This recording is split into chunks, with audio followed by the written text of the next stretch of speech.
đỏ qua. Vâng.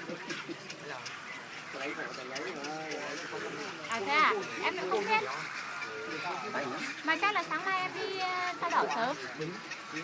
Mất nước rồi. Xa quá. Thế là hết 10.000 đấy. Vòng nước hả? Đâu, thế thôi.